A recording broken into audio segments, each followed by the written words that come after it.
Deuteronomy chapter 1 Introduction to Moses' first address. There are the words that Moses spoke to the old people of Israel while they were in the wilderness east of the Jordan River. They were camped in the Jordan Valley near Sam, between Paran on one side and Tophan, Laban, Haran, and Dedan on the other. Normally, it takes only 11 days to travel from Mountain Sinai to Kadesh Barren, going by the mountain Seir. But 40 years after Israel left Egypt, on the first day of the 11th month, Moses addressed the people of Israel, telling them everything the Lord had commanded him to say. This took place after he has defeated King Shion of the Armo, who ruled in Heshbon, and that defeated King Og Bashan, who ruled in the Astorah. While the Israel were in the land of Moab east of the Jordan River, Moses carefully explained the Lord's instruction as follows. The command to leave Sinai. When we were at the mountain Sinai, the Lord our God said to us, "You have stayed at this mountain long enough. It is time to break camp and move on. Go to the hill country of Amorite and to all the labor region, the Jordan Valley, the hill country, and the western foothill, the Negev, and the coastal plain. Go to the land of the Canaanite and to the Laban, and all the way to the great Euphrates River. Look, I'm giving all this land to you. Go in and occupy it, for it is the land of the Lord swore to give to your ancestor Abraham, Isaac, and Jacob, and to all their descendants." Moses appointed a leader from each tribe. Moses continued, "At the time I told you, you're too great a burden for me to carry all by myself. The Lord your God had increased your population, making you as numerous as a star. And may the Lord, the God of your ancestor, multiply you 1,000 times more and bless you as he promised. But you are such a heavy load to carry. How can I deal with all your problems and bickering? Choose some well-respected men from each tribe who are known for their wisdom and understanding, and I will appoint them as your leaders." Then your response: "Your plan is a good one." So I took the wise and respected men you had selected from your tribe and appointed them to serve as judge and official over you. Some were responsible for 1,000 people, some for 100, some for 50, and some for 10. At that time, I instruct the judge, "You must hear the case of your fellow Israelites and the foreigner living among you. Be perfect, fair in your decision, and impartial in your judgment. Hear the case of those who are poor as well as those who are rich. Don't be afraid of anyone's anger for the decision you make. It's God's decision. Bring me any case that are too difficult for you, and I will handle them." At that time, I gave you instruction about everything you were to do. Scout, explore the land. Then, just as the Lord our God commanded us, we left the mountain Sinai and traveled through the great and terrifying wilderness, as you will yourself remember, and headed toward the hill country of the Amorite. When we arrived at Canaan, I told you, "You have now reached the hill country of the Amorite that the Lord our God is giving us.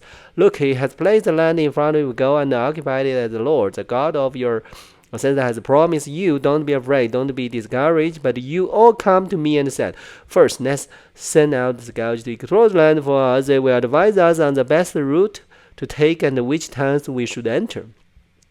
This seemed like a good idea to me, so I chose the 12 scouts, one from each of your tribes. They heard for the hill country and came to the valley of Eshcol and explored it. They picked some of the fruit and brought it back to us, and they reported, "The land of the Lord our God has given us is indeed a good land."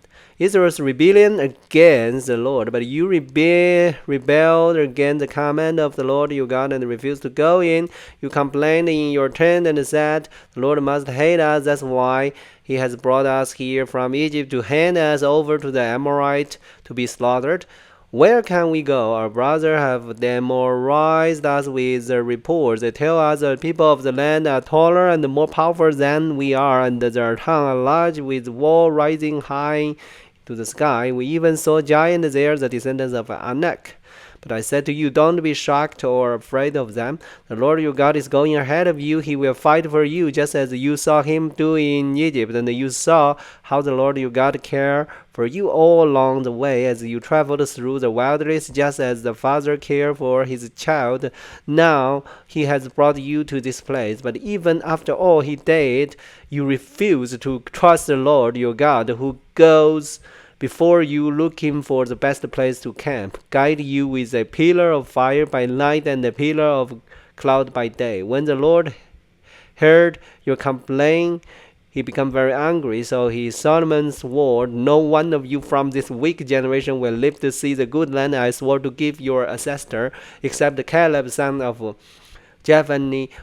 He will see this land because he has followed the Lord completely. I will give to him and his descendants some of the very land he explored during his scouting mission. And the Lord was also angry with me because of you. He said to me, Moses, not even you will enter the promised land. Instead, your assistant, Joshua son of Nun, will lead the people into the land. Encourage him, for he will lead Israel as they take possession of it. I will give the land to your little one, your innocent children.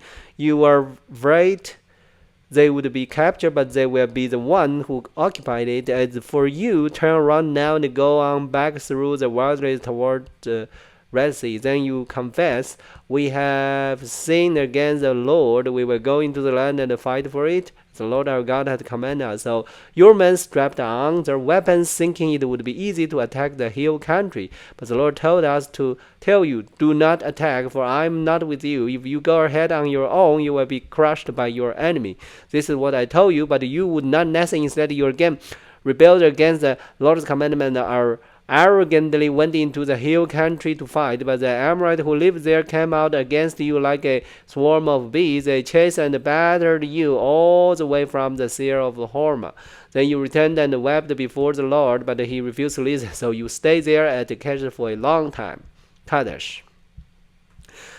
Chapter 2. Remembering Israel's wandering, then we turned around, head back across the wilderness towards the Red Sea, just as the Lord had instructed me, and we wandered around in the region of Mountain Seir for a long time. Then at last the Lord said to me, you have been wandering around in this hill country long enough. Turn to the Lord. Give this order to the people. You will pass through the country belonging to your relative, the Edomite, the descendants of Esau, who lived in Seir. The Edomite will feel threatened. So be careful. Do not bother them, for I have given them all the hill country around the mountain Seir as the property, and I will not give you even 1 square foot of their land. If you need food to eat or water to drink, pay them for it. For the Lord your God has blessed you in everything you have done. He had watched your every step through this great wilderness. During these 40 years, the Lord your God has been with you, and you have lacked nothing. So we bypass the territory of your relative, the descendants of Esau who lived in Seir. We avoid the road through the Abraham Valley that come up from Elah and Elzegab. Then as we turned north along the desert route through Moab, the Lord warned us, do not bother the Moabite, the descendants of the Lord, or start a war with them. I have given them Ar as the property, and I will not give you any of their land. A race of giants called the Amite had once lived in the area of Ar. They were as strong and numerous and tall as the Anakite, another race of giants. Both the Amite and the Anakite are also known as the Rephites, though the Moabite called them Amite. In earliest time, the Horite had lived in Seir, but they were driven out and displaced by the descendants of Esau, just as Israel drove out the people of Canaan, when the Lord gave Israel the land. Moses continued, then the Lord said to us, get moving, cross the Zered brook. So we crossed the brook. 38 years passed from the time we first left Kadesh Barnea until we finally crossed the Zered brook. But then all the people old enough to fight in battle died in the wilderness as the Lord had vowed would happen. The Lord struck them down until they had all been eliminated from the community. When all the people of fighting age had died, the Lord said to me, "Today you will cross the border of Moab at Ar and enter the land of Amorite, the descendants of Lord, but do not bother them or start a war with them. I have given the land of Ammon to them as their property, and I will not give you any of their land." The area was once considered the land of the Rephaim who had lived there. So the Amorites called them the Zumites. They were also as strong and numerous and tall as the Amalekite, but the Lord destroyed them as so the Amalekites could occupy the land. He had done the same from the descendants of Esau who lived in Seir. For he destroyed the Horites so they could settle there in their place. The descendants of Esau lived there to this day. Similar things happened when the cavalry from the Crete invaded and destroyed the Havite who lived in village in the area of Gaza. Moses continued, "Then the Lord said, Now get moving, cross the Aaron Gorge. Look, I will hand over to you Shinon and Amon king of Heshbon, and I will give you his land. Attack him and begin to occupy the land.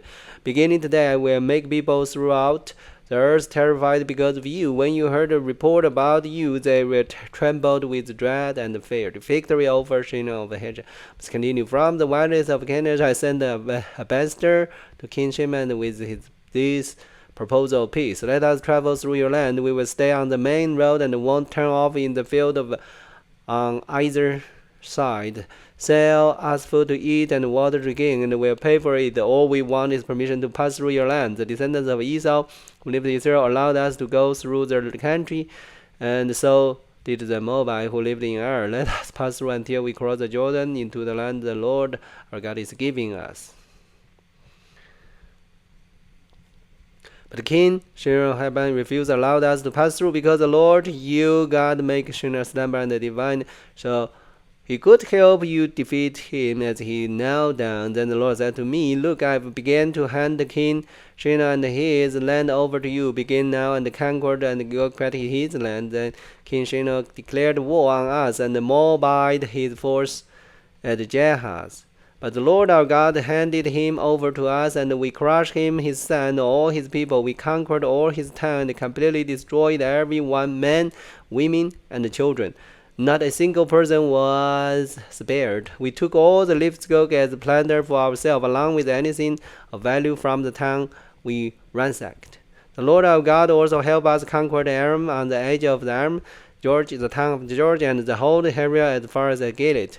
No town that was too strong for us. However, we avoided the land of Ammon along the Jacopine and the town in the hill, or the place the Lord our God had commanded us to live along. Chapter 3. Victor over Og of Bashan. Next, we turned and headed for the land of Bashan, where King Og and his entire army attacked us in Adrian. But the Lord told us, "Do not be afraid of him, for I have given you victory over Og and his entire army, and I will give you all his land. Treat him as you treat King Shinon who ruled in Heshbon." So the Lord our God handed the king Og and all his people over to us, and we killed them all. Not a single person survived. We conquered all 60 of his towns and the entire Agar region in his kingdom of Bashan. Not a single town escaped our conquest. These towns were all fortified with high wall and barred gate. We also took many unwalled villages at the same time.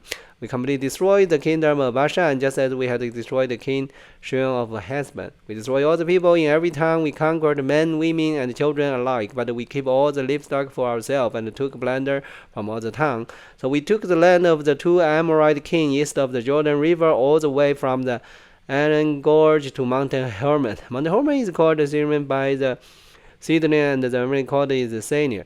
We have now conquered all the city on the planet and all Gilead and Bashan as far as the town of Sherman and Abian, where we part of Ogan kingdom. King was the last survivor of the giant family. His bed was made of iron and was more than 50 feet long and 6 feet wide. It can still be seen in the Armenian city of Rabbah.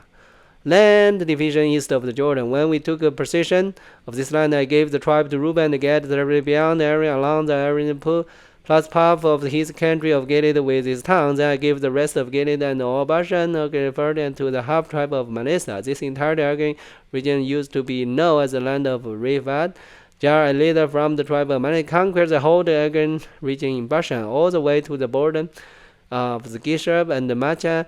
Jar renamed this region after himself, calling the town of Jar, and is still known today. I give the Gilead to the clan of Machir, but I also give part of Gilead to the tribe of Reuben and Gad. The area I give them extends from the middle of the Aaron Gorge, the south of Jordan River on the Amorite frontier. They also received the Jordan River all the way from the Sea of Gilead down to the Dead Sea, with the Jordan River serving as the west boundary. To the east was the slope of Pisgah. At the time I gave this command to the tribes that would live east of the Jordan. Also the Lord your God has given us you this land as your property, or you find the man must cross the Jordan ahead of your Israel relative are ready to assist them. Your wife, children, and the numerous living, however, must stay behind the town I give you. When the Lord has given secretary to the rest of Israel, as he has to you, and when they occupy the land of the Lord your God is giving across the river, then you may all return here to the land I have given you. Was forgiven to enter the land. At the time I gave Joshua this charge, you have seen for yourself everything the Lord your God has done to those two kings. He will do the same all the kingdom on the west side of the Jordan. Do not be afraid of nations there, for the Lord your God will fight for you. At that time I pleaded with the Lord and said, Sovereign Lord, you have only begun to show your greatness and the strength of your hand to me, your servant. Is there any God in heaven or on earth who can perform such great and mighty deed as you do? Please let me cross the Jordan to see the wonderful land on the other side, the beautiful hill country and the Lebanon mountains. But the Lord were angry with me because of you, and he would not listen to me. That's enough, he declared. Speak of it no more, but go up to Pisgah Peak and look over the land in every direction. Take a good look, but you may not cross the Jordan River. Instead, commission Joshua and encourage and strengthen him, for he will lead people across the Jordan. He will give them all the land you now see before you as their possession. So we stayed the very best part. And then we go to the chapter 4. So those 3 chapters is kind of like a record memory about the Moses led Israel people's doing. So this chapter is kind of like a conclusion and more detail. So, so this Bible learning. Hope you ever like it. God bless you, everyone. See you tomorrow.